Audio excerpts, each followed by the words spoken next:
Gunjang-ganjing masalah soal Pertamina yang sekarang ya kabarnya ada korupsi besar-besaran. 193,7 triliun itu setiap bulannya, setiap tahunnya.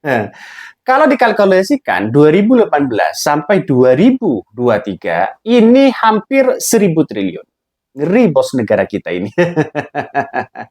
Mengapa saya katakan gunjang-ganjing? Nampaknya sekarang klarifikasi dari Kejagung nampaknya sudah berubah.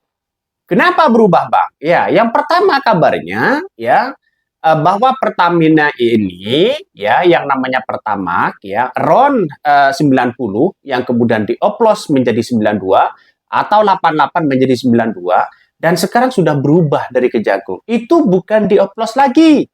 Kabarnya di blending. Agak ngeri kan? Agak ngeri negara kita ini. Jadi artinya apa? Artinya secara tidak langsung bahwa apa yang terjadi pada Pertamina ini ya nampaknya sekarang ya sudah berubah-ubah. Bahlil mengatakan tidak ada oplos, tidak ada perubahan. Ya, Erick Thohir juga sama mereka. Lantas masyarakat ya sekarang ini ya sibuk mengklarifikasi itu. Bahkan ya bingung apa yang terjadi pada Pertamina ini. Kalau tidak diaplos, kenapa mereka ada kerugian besar ya sampai kurang lebih hampir 960 triliun. Dari mana uang itu? Kan itu sederhana sekali logikanya. Jadi artinya apa? Artinya masyarakat hari ini terkecoh dengan nama-nama apa namanya nama di blending, nama di oplos begitu kan ya. Setidaknya mau dioplos kayak mau di blending kayak begitu kan, hukum itu tetap berjalan. Itu yang paling penting. Mau dioplos kayak mau di blending kayak begitu kan, yang penting ada kerugian negara di dalamnya. Maka ini harus ditindak siapapun orangnya. Masa hanya jadi 7 tersangka, kemudian ada 2 tersangka, ya, 9 tersangka begitu. Apakah dia yang hanya menikmati hampir 960 triliun? Logikanya itu gimana begitu? Jadi tidak habis pikir sekarang. Makanya Prabowo ini saya anggap bahwa masih agak pesimis masalah soal penegakan hukum yang ada di Indonesia. Terlalu kuat, bos. Ya, orang-orang yang kemudian punya tembok besar, ya, oligarki lah begitu kan, ya, terlalu berat untuk dihadapi. Karena apa? Karena ini adalah sebenarnya begitu kan, ya, warisan-warisan seperti ini adalah warisan-warisan dari kepemimpinan sebelumnya. Bagaimana seorang Mulyono memimpin dua periode begitu, lalu kemudian seolah-olah hukum hanya dibiarkan. Nggak ada takut-takutnya, nggak ada kapok-kapoknya di situ.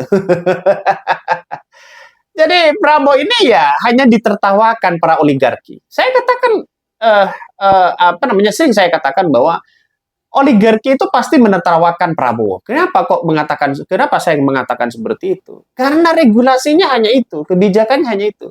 Coba dimiskinkan misalnya, ya, dihukum seumur hidup, ya, itu baru bisa, bos, ya. Baru mereka takut dan memberikan efek jerah. Selama Indonesia masih hukum 20 tahun, ya, 25 tahun, gampang, ganti presiden, ganti lagi, ganti presiden, ganti maling, ganti presiden, ganti lagi kebijakannya. Itulah yang terjadi di negara kita. Makanya masyarakat tidak begitu percaya terhadap apa yang kemudian terjadi hari ini. Jadi bolehlah Anda punya pendukung si A, si B, dan si C. Tapi yang namanya korupsi, kita harus satukan tekad masyarakat bersatu untuk mengungkap tabir-tabir di dalamnya.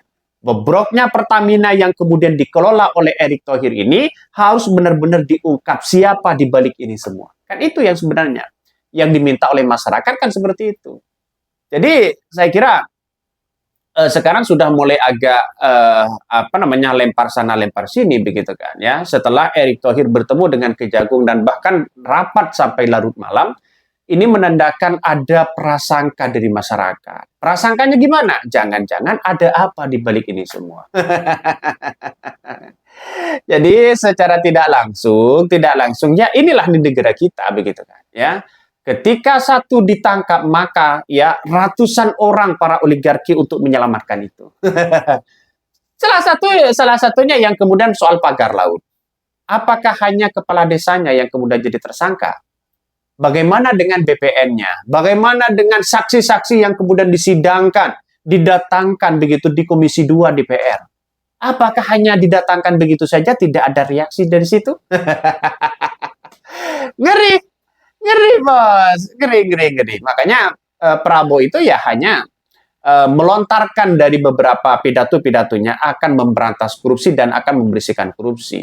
Tapi bos, benar memang apa yang disampaikan Prabowo, tapi bawahannya itu yang agak ogah untuk mendengarkan apa yang disampaikan oleh Prabowo. Sama dengan Ahok begitu kan ya. Ketika punya segudang fakta dan realita dan rekaman dan bukti-bukti yang kuat, ya tidak bisa untuk mengungkapkan mereka. Justru Ahok yang diserang habis-habisan. Justru Ahok yang kemudian dituduh bahwa kenapa tidak diungkapkan sejak dulu saat memimpin. itu kan sekarang ini. Coba ada orang yang jujur di pemerintahan itu. Misalnya begitu kan ya, misalnya ada salah satu menteri yang mengungkap tabir itu. Pasti akan dibantah oleh buzzer-buzzer mereka.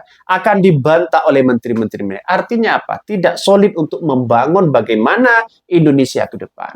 Ya, ganti presiden, ganti lain begitu kan? Ya, tetap sama di situ. Polanya tetap sama. Artinya, secara tidak langsung Prabowo ini harus ya punya prinsip dalam dirinya tanpa ada intervensi apapun dari orang-orang mereka. Ya, kalau Prabowo hanya teriak-teriak hidup Jokowi, itu menandakan ada satu kesatuan yang kemudian dibuat muak bagi masyarakat Indonesia. Ngeri, Mas.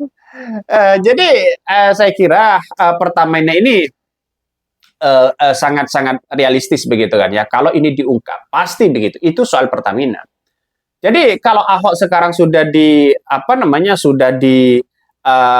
dikritik besar-besaran ya untuk ungkap itu, maka tantangan terbesar di situ adalah bagaimana soal ya kepastian hukum yang ada saat ini, mulai dari Kejagung begitu kan ya, mulai dari KPK, mulai dari Presiden, panggillah Ahok, panggillah Jokowi sebagai bukti nanti begitu kan ya, sebagai bentuk pemeriksaan atau sebagai bentuk mereka begitu jadikan saksi apa yang terjadi ya di era Jokowi itu.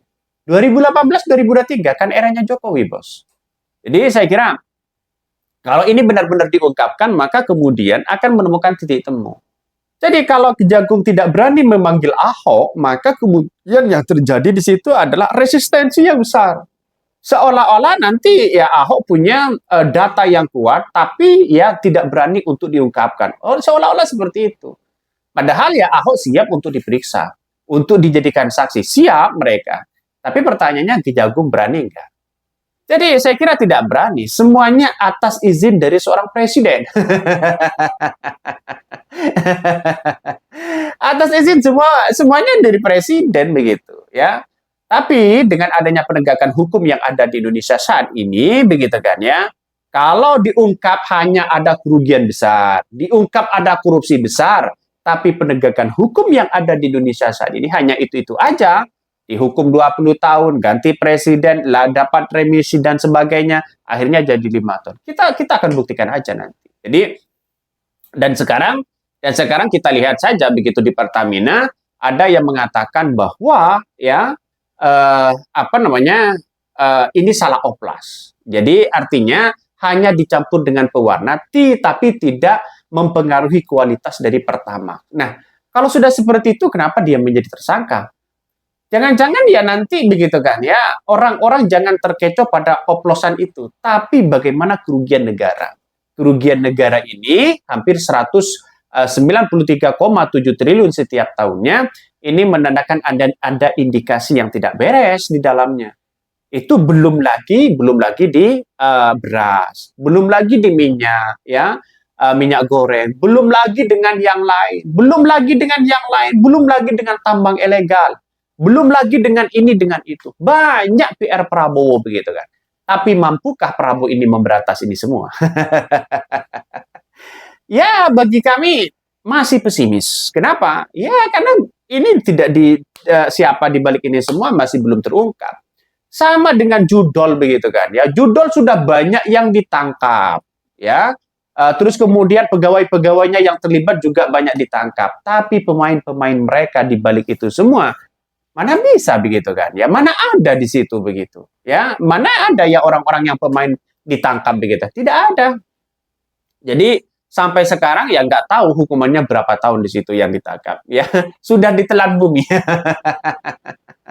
Jadi nanti sama dengan kasus-kasus yang ada seperti Pertamina ini begitu kan ya. Ini heboh dari awal, tapi nanti muncul lagi sehingga ini lupa begitu kan ya. Apa tuntutan yang sebenarnya yang harus diberikan kepada orang-orang yang mencuri uang kita begitu. Artinya secara tidak langsung ini menjadi menjadi tantangan kepada Presiden Prabowo. Beranikah Prabowo untuk memberantas ini semua? Kita tunggu jawabannya. Mungkin itu yang kami sampaikan. Tonton terus di Hodari News ini. Seperti itulah kura-kura.